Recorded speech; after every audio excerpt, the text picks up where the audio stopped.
Napoli fans around the world, welcome to Napoli Talk. Last night, Napoli got knocked out of the UEFA Champions League at home to Barcelona. So we were away from home, 3-1 in a game that for the first 15 minutes, 17 minutes saw us go 2-0 down. And I went to see it at the Montjuic Stadium in Barcelona, which is where I'm based. And it felt like at the time when it was 2-0 that Napoli was going to really implode. And luckily, they had a reaction, and I think that's key. That we at least kept it together at that point. And actually, we played better than Barcelona after those first 15, 20 minutes up until the initial round of substitutions, where then Barcelona took over again and eventually scored the third goal. I will talk about my experiences on yesterday's game. We'll go over the analysis, what happened even before the game with De Laurentiis. But I would like to invite onto the channel Aaron from, I believe, New York. Is that correct, Aaron? Yeah. Welcome to the show. Yes. Yeah. Based in Brooklyn. So yeah, real pleasure to be on. Yeah, Aaron is the winner of the February Napoli Talk predictor game. So first of all, tell me a little bit about that. Were you? I guess you were quite optimistic then with your predictions. We didn't do too badly in February was still kind of mixed Yeah. vibes. I think what happened was I predicted both Kvara and Osimhen to score during the Sassuolo game, and Right. they combined for I think 5 goals. So I think I just got a little bit lucky with the last game there. Um, Yeah, that was yeah, a I've high been very scoring game. optimistic. Been very optimistic this season. I think I've only predicted a loss once, which was to Inter. So if you want to win, I would not advise people to follow my optimism. Nice, nice. And yesterday, I want to get your thoughts on your initial reaction on the game, also where you were watching it from, who with, and yeah, just any first thoughts before I ask you some questions.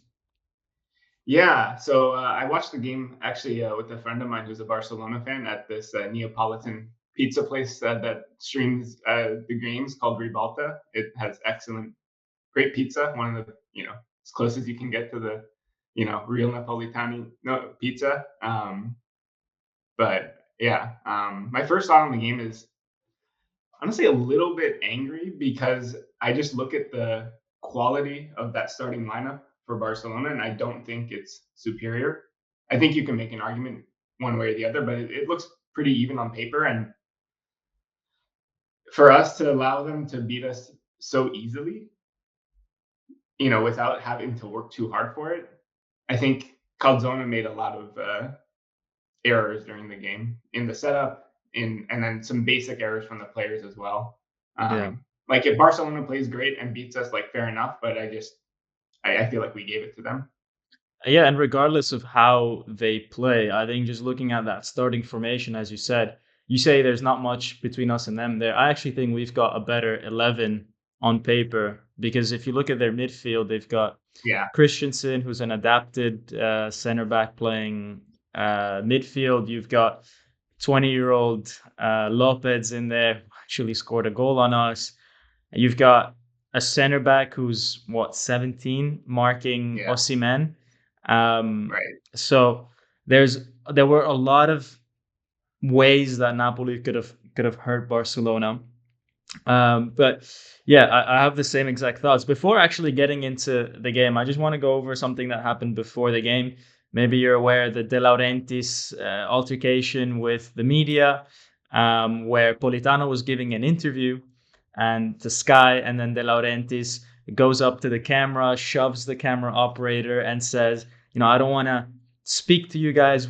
We're not allowed to speak, or I don't allow our players to speak to you guys. And he you know, just has this moment where, he doesn't keep it calm, cool, collected. And I think going into the Barcelona game, uh, you want to be calm, you want to be focused, you want to have good vibes around you. And I wonder if what's happening behind the scenes is also the reason why we're not able to start these games super well. Because at the end of the day, we keep starting these games, especially against Barcelona or some of the bigger teams, quite badly. And I wonder if that's because the players are just, they they've got so much on their mind, so much stress that's built up from the locker room and everything. And then maybe it does take them 20 minutes to get settled in and like forget about all those distractions and then fully start concentrating on the game. I don't know if that's something that could be the case or what you think of this whole De Laurentiis thing. It can't help. He's definitely an agent of chaos. And I guess when things are going really well, like last season, as a player, you just kind of like, okay, it's just Adiela being Adiela. But in this season, it's just it.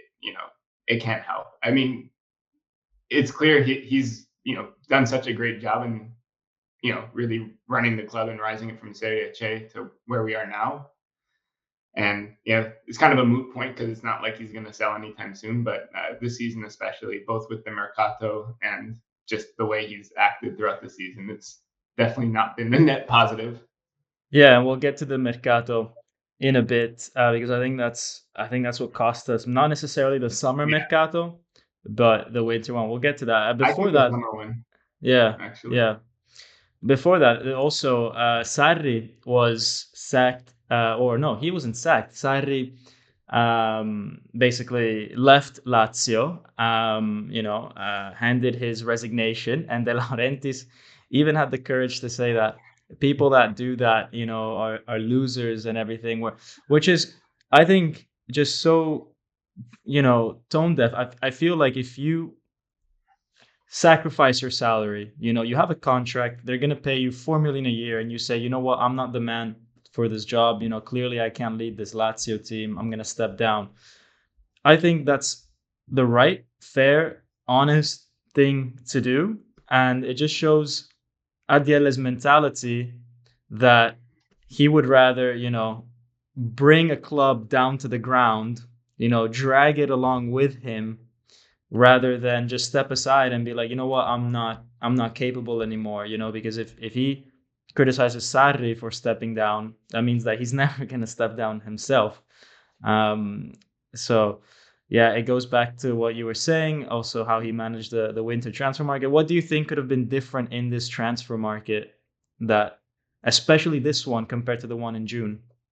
I think the winter one, I actually liked the winter moves because you don't do good business in the winter one. I think there's a saying in Italian about the winter mercato is like the market of the desperate or something like this. Yeah. Um, and it's just not, I like the moves that they were all sort of loaned with options to buy, so they're all low risk because you just don't get good value in the winter mercato. You know, like I think it's better to just write off the season and plan long term in the summer than to try to make all these desperate moves in the winter. It rarely works out. So Yeah. um, On the I one think if hand, you're going to make moves, make some low risk ones. And I think other than Ngonga, I think mm, none of them were outright purchases. And so far, it looks like Ngonga is good. yeah. So I think the winter mercato is pretty good, to be honest. Yeah, I mean, I agree with the guys that came in that at the end of the day, you don't want to spend 40 million on a player and you don't even know really who's going to be your coach next season. Maybe you spend Yeah, this amount of money on a player and then the coach next season is like, yeah, I get it, but I just don't rate him highly, regardless of how much you spend. So it's better to hold that money a little bit and just wait until next season. But at the same time, I do feel like there was so much still up for grabs in this season, knowing that we were going to play against a Barcelona team that was struggling, that if you get a win or two against them, then it helps your ranking for the Club World Cup, which now we've said goodbye to. All we needed really was a win in one of these two games, passing the stage, and then we maybe would have been able to play in that famous Club World Cup next year, with I think it's like 32 teams or 64 teams or something like that. And I wonder if maybe he could have balanced the risk out a little bit. Some guys on loan, some guys like Ngonje, but then like we needed a center back, yeah, exactly. Like and who would that, we who? And we tried with Dragusin, and I guess the Perez. yeah. Um, kind of fell through at the last minute. I don't know what happened with that. He would have been a good pickup. I would have been happy with that. So I think we tried, but I don't know why we weren't able to get someone. Yeah, and then what's weird is that he today or in the days before this match, he says to the team, "Well, I'm gonna put aside 10 million euros as a prize money if you guys manage to beat Barcelona," because obviously he'd go and recover that money if he qualifies to the Club World Cup. But it's like if you're willing to give that amount away to players to motivate them, one, I think that money could have been better spent on, trying to push the Dragusin deal maybe a little bit more. And Yeah, two, good point. like, is that the message you want to send, that you need to motivate these players with 500,000 euros each for them to try to beat Barcelona? Like, aren't these players supposed to play Yeah, because they want to win for themselves, for the club? Like, why are you putting this monetary incentive as if, like, that's a very last resort sort of thing to do? And I think that just shows how screwed we are, honestly. I mean, I don't know if, I mean, would you ever, if you were at the L, would you ever do a move like that? Or in what cases would you use a move like that? no, I think that's crazy. Like it, they're professionals. They shouldn't need that, and I don't think they do need that. I don't think I don't think there's been this season. I don't think it's been like lack of effort. I think there's been some mental lapses, but I don't think it's like, oh, I don't think that anyone's checked out. Um, Mhm. Even Osimhen, I think he's still trying, but it's just like not quite clicking. Yeah. And that's a great segue to the next point that I want to talk about, the mental lapse. So I want to bring up two quotes, one from Juan Jesus and one from Politano. So Juan Jesus says after the game, "We didn't understand the importance and difficulty of this game. The Champions League has a different atmosphere. If you don't enter with the right mindset, you will pay for it." And then Politano says, "We didn't prepare for such an intense start." Now, these are two experienced players, both above the age of 30. They've played the Champions League before, Serie A winners, playing against, yeah, some good players, Gundogan, Lewandowski, legends, even in some of their old clubs. But at the same time, you're also playing against 17-year-olds, 16-year-olds, 23-year-olds, 20-year-olds, and you've played against Barcelona now 3 times in 4 years. You know what to expect. And this isn't even the Camp Nou with 100,000 people. This is a reduced stadium, 50,000 people. I was there. There was an entire section of Napoli fans that were cheering them on. Others like me scattered across the stadium. Like, this was not a hell for Napoli. Like, walking in there, it was nothing mega. Like, oh my god, this is so intimidating. So why are these players mentally so weak? These champions of Italy. How is that possible, man? Have you given yourself an explanation this season as to why this happens to us? I don't know. I think it's just it's like it's a snowball. I think just like last season when you win and you keep winning, that the sort of good feeling of the winning, it kind of keeps going, and you just get on this streak. And I think it's been kind of the opposite last season, where things aren't going your way, and then you kind of like I think Kvara is the perfect example.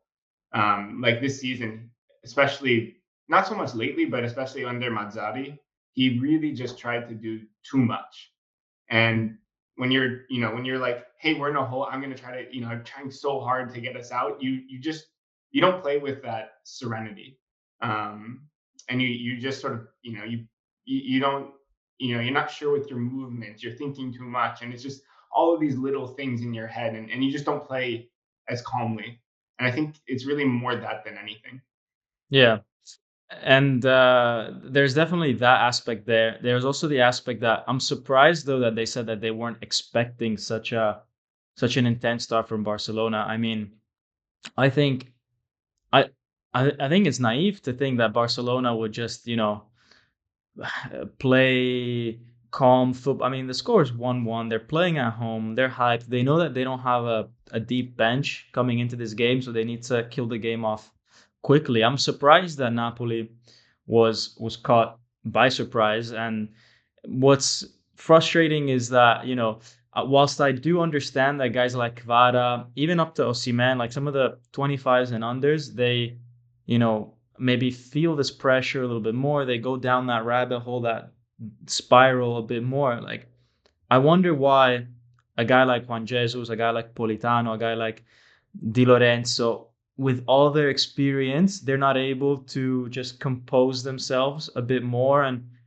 not feel as much this pressure, not be affected so much by results. It's frustrating that, when things are going well, it's easy, but then when things are going hard, these leaders are not actually being the leaders that we thought maybe they were. Now, getting into a bit more of the game, Osimhen in the first half, right, caught offside 3 or 4 times. And actually, what Napoli was trying to do in that game was not stupid. Actually, it was, try to play the ball in behind that defense and have Osimhen run into the space and get an opportunity that way. And actually, that almost worked 3 or 4 different times. If only Osimhen had timed his runs a little bit better. And what I don't understand about Osimhen's performance yesterday is that if you are one of the fastest strikers in the world, right, then you don't need to be right on the offside line, trying to get that that advantage, try to, just barely be on side to then get to the ball. You can actually be a yard behind the defender, stay safe, and then when the ball is played, you'll still be able to reach the ball with your speed. So I don't know if, like, what do you rate of what do you think of Osimhen's performance yesterday? I found it personally very frustrating. Yeah, I think he could have definitely done better. I don't. I think you still have to time it because you need to make sure that when you're starting your run right before it, and you have to curve it so that you're basically forward momentum is going right as the pass is being played. And I think there was a couple of times that Osimhen didn't time his run right, but there was also times where, especially like Anguissa, did not play the ball at the correct time. Mm. You look at a guy like Politano, he always plays so direct, and he'll get it one touch, boom, right into Osimhen. And Anguissa takes it, he receives it back to goal. He takes a couple of touches. I think Anguissa is great at many things, but he doesn't turn quickly and play the ball forward quickly. And I think there's a couple of times that Osimhen was actually correct in his timing, but just the ball came too late. But also a couple of times he was, too early.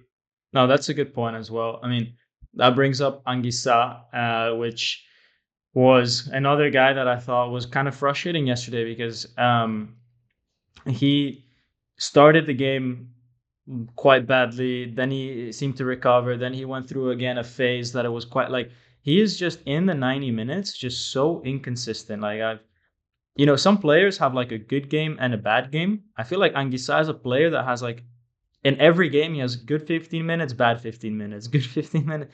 Like he is so Yeah. hot and cold just within the game. And it's clear what I saw from the stadium. It's clear that the whole team revolves around Anguissa's performance. Like when Anguissa is playing and he's playing well, the whole team just goes to a different level because he's able to win the ball. He's able to, stride with it. He's able to do a lot of different things.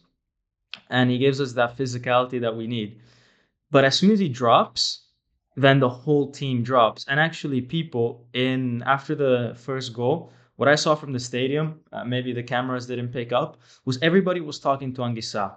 Everybody was trying to figure out after the first 1 or 2 goals how they were supposed to reposition themselves, and it was Anguissa that was telling everybody, "All right, you go there, you come here, you do this, you do that," which is something that I didn't expect. I thought it would be more Juan Jesus from the back or Di Lorenzo or something. But no, everything in that game revolved around Anguissa. The moment Oh, it's he insane. had control of the game, Napoli had control. The moment he didn't understand what was happening, Napoli didn't understand what was happening.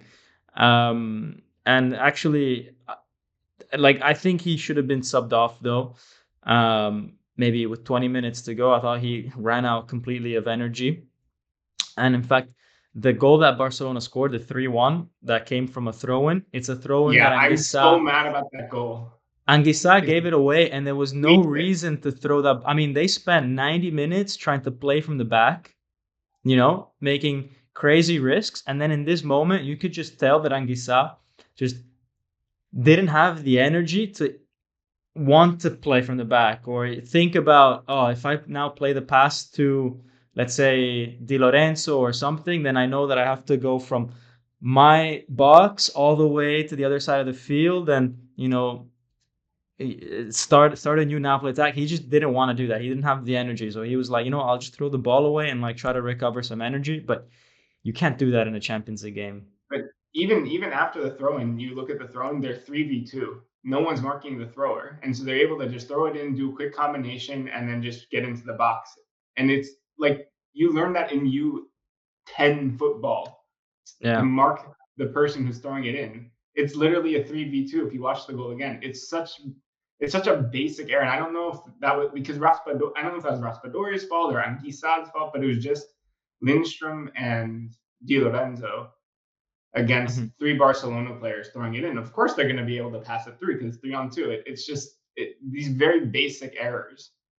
And like these are professional players; they should know better. It's doesn't make any sense. Yeah, and this is something that Napoli unfortunately is doing a lot, like these very basic schoolboy errors. One guy that I thought actually, however, had maybe one of his better games this season was Lobotka, and I just want to see if that was the same on television, because from the field it looked like, especially as the game was going more and more on, I felt like Lobotka was really showing that he's a level above everybody else, really.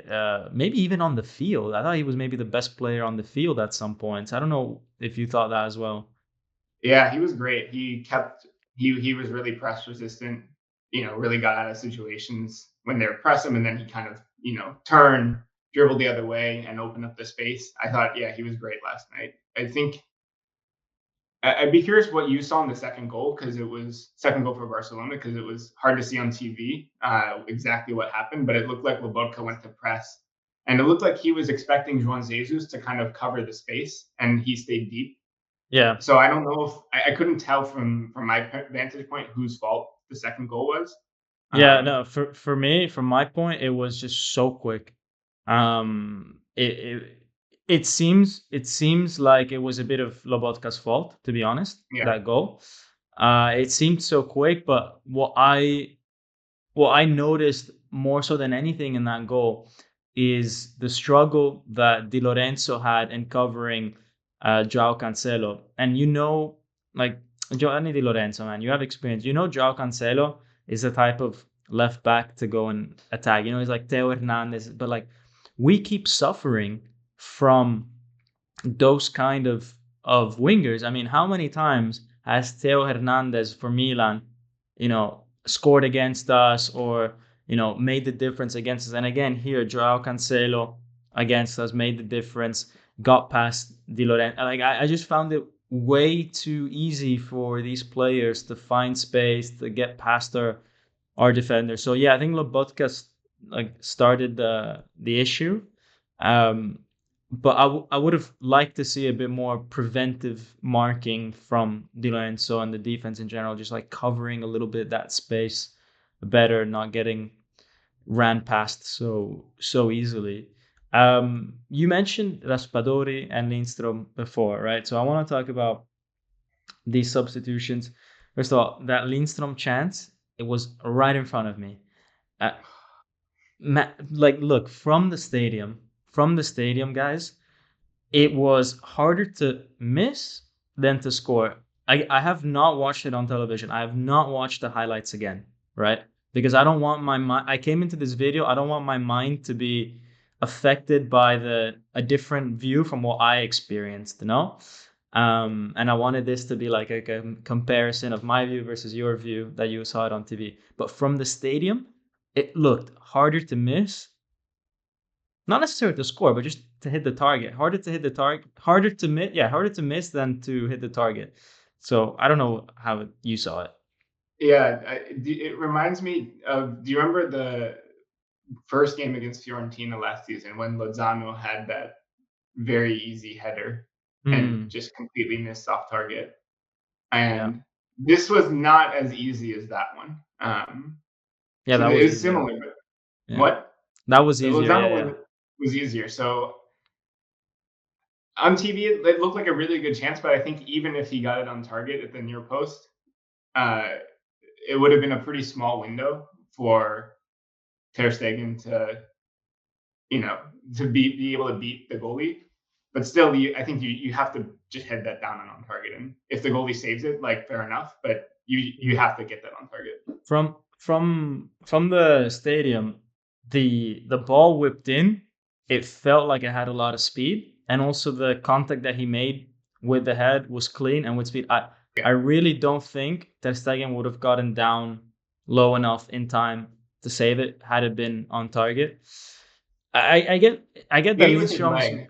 yeah, I get that Lindstrom's main attribute isn't heading the ball, but you just think, how many times is Destiny gonna give him the chance to like rewrite his story with Yeah, Napoli? Because at the end of the day, sports it's a brutal business, right? Like the difference between making a mark in a club and versus being considered a flop is these moments. It's when you get a chance in the 90th minute, what or 80th minute, like will you take it or will you not take it? And this is the second time now for Lindstrom because the second game of the season against Lazio, the second home game of the season against Lazio, we were 2-1 down after Lazio had 2 goals disallowed. There was a corner and there was a bit of a chaos in the box, and Lindstrom had on his, I think it was his debut even, he had the ball bounced right in front of him and he shot it like to the stars.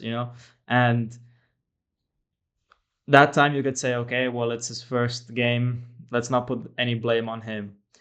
This time we'll say, okay, it's a header. We can't really put any blame on him. But like, at what point, is this guy gonna start coming good? Because other than that chance, the rest of the time in the game, he didn't impress me at all. He seemed lost, yeah. and I don't know if you agree with me, man, but I think his best position is literally like right near the edge of the box, right? When he makes those runs inside the box where people can't really touch him because he's got quick feet and they don't want to risk a penalty. But Napoli were struggling to play out from defense. So he had to go to our penalty box and help out there, and try to play with Di Lorenzo and Raspadori and all that. And when Not his he's game. and when he's away from the opposition's goal and in his own half or in the center of the field, he struggles because all of a sudden you've got players that are willing to tackle him, that are willing to put him off balance and put a foot in, and he's not so protected as he is when he's making a charge into the box, like that goal against, what was it, Verona, where he went into the box and passed it to Ngonje for Ngonje's goal, right? Right. Well, I mean, that's easy to do the little dribble when you're in the box because nobody wants to touch you. Nobody wants to even shove you. But he Yeah. struggles in other parts of the field. I think there's such a difference between Politano and him. Politano's so comfortable playing in this possession style, and he's comfortable getting his back to the goal, turning, playing quick one touch football to try to get around the corner. But Lindstrom, it's so the speed, and obviously he's a fast guy, but just the speed of play is so much slower, and it just makes it more difficult. So yeah, anyone can miss a chance, but I agree his overall performance was just not good. And and what do you think about him actually coming on in the first place as a right winger? Because we've seen Raspadori come on with Yeah, Calzona as a right winger, and Calzona's been saying the past few weeks that this is a team uh, that needs, well, in Italian, certezza, like they need certainty. certainty. They need certainty, Yeah, exactly. And so that's why he doesn't want to change formation and blah blah blah blah. And then all of a sudden, a guy that he's never really played because he's never really played Lindstrom much, goes at right wing instead of Raspadori, who's always played right wing for Calzona. So I don't know. Do you think it Yeah, would have been I different had it been Raspadori on the right wing? I think so. I think another option could have been to put Lindstrom in and then play Kvara on the left. Sorry, on the right. Because, and I know he usually plays on the left, but like he'll drift onto the right, so he knows to play on the right too. And you've got a guy like Joao Cancelo who's terrible defensively. Like just look at our first goal. He's not a good defender. And Kunde is the kind of the opposite. He doesn't go forward, but he's a good defender. Mm. And so I think it might have been interesting to see what Kvara could have done against Cancelo and put Lindstrom on the left, where I think he's looked better for us on the left than the right. And yeah, I know Kvara likes to play on the left, but I feel like I don't know. I think that should have been really considered. I think that's a really good point. Actually, I hadn't thought of that, but maybe it would have been a good thing to do. Us not maybe from the start, but when there's 15 minutes left, you're still 2-1 down, Yeah, and the momentum's a bit with Barcelona at that point. Like if you don't want to change formation, at least change a little bit. Where you're putting the players because it clearly wasn't working. Whatever was happening from the yeah. 60th minute onwards. And it also Um, seemed like more of our buildup was on the right too. yeah, And maybe I don't remember too well, but yeah, it yeah. seemed like we Because were playing more down the right. Once Mario Rui left, Oliveira's not really got that Yeah, ability to build up. He's not as technical as Mario Rui. So then everything shifted over to Di Lorenzo, and Di Lorenzo is not having a good game. Anguissa on the right and Traore, well, they were kind of interchanging position, but the midfielders there on the right weren't maybe as comfortable.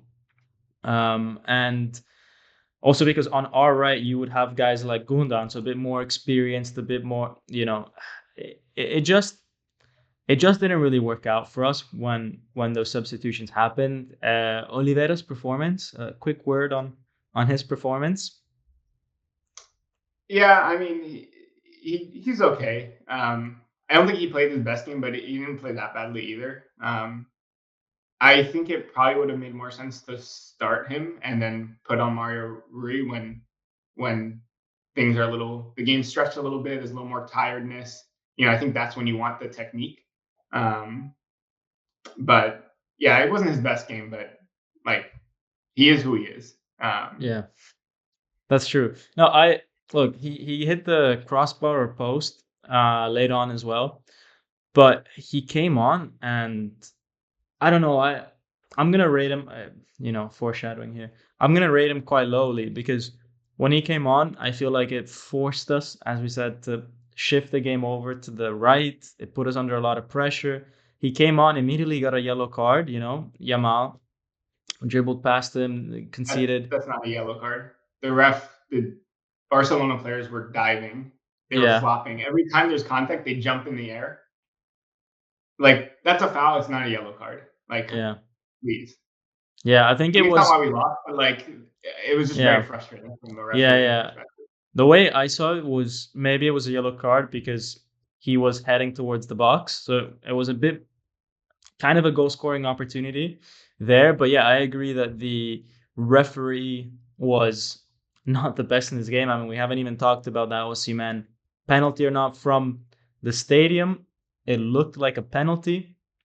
Um, but I don't know. I feel like this referee got conditioned a bit. There was one point where he gave Napoli, he gave like a goal kick to Napoli, and then and then the stadium like was like, "Ah, what are you doing?" So then he gave a throw in to Barcelona, and then he changed his mind again and gave a corner to Barcelona. It's like, man, like It was actually the right call though, it but was it was the corner. okay. It should have been a corner. Then fair enough. From the stadium, we couldn't see whether it was the right corner, but maybe they said something in his ear or something. I don't know, But maybe. it felt like he was getting affected by the stadium and everything that was going on around.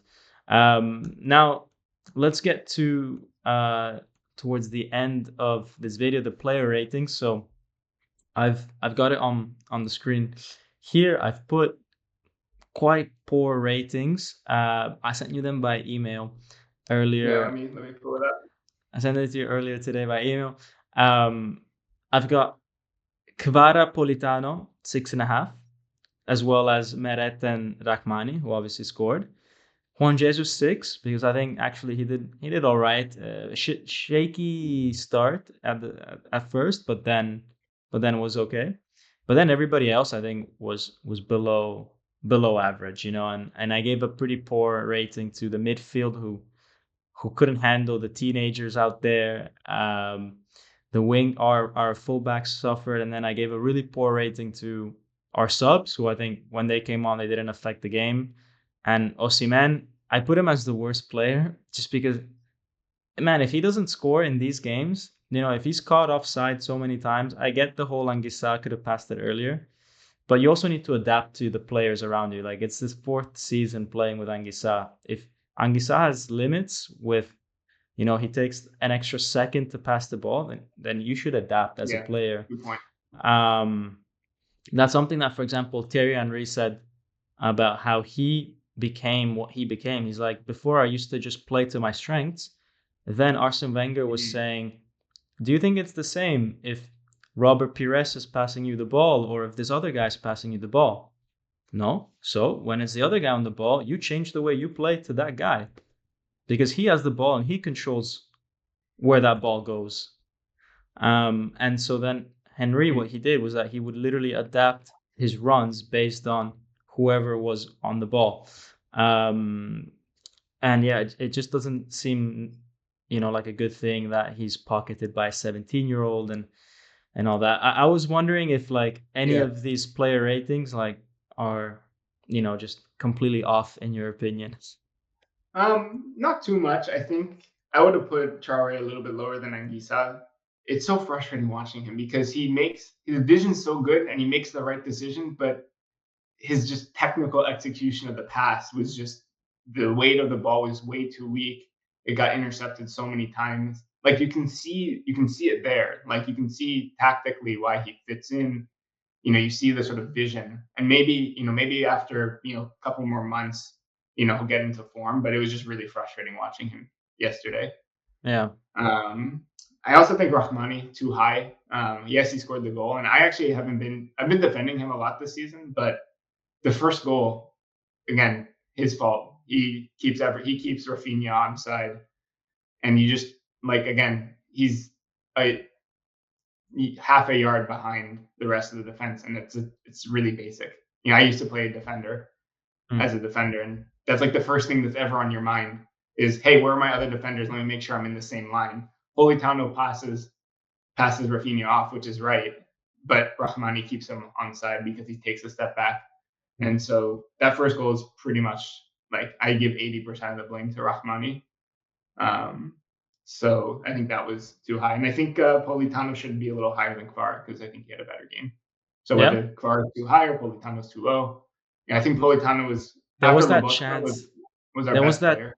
There was that chance though in the second half where he gets past a Barcelona player, he gets into the box, and then I thought he was gonna shoot, and then he takes an extra touch, and then he doesn't, the shot doesn't I come don't off remember that as one actually.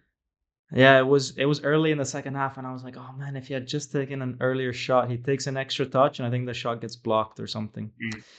Anyways, man, so this is our analysis, quite in depth of the Barca Napoli game.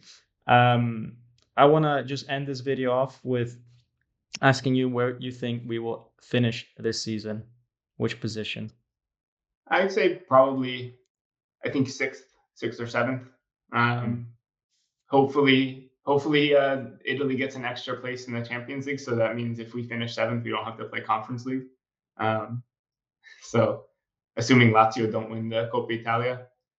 Um, so I just don't want to play Conference League. If we play better and we get Europa League, okay.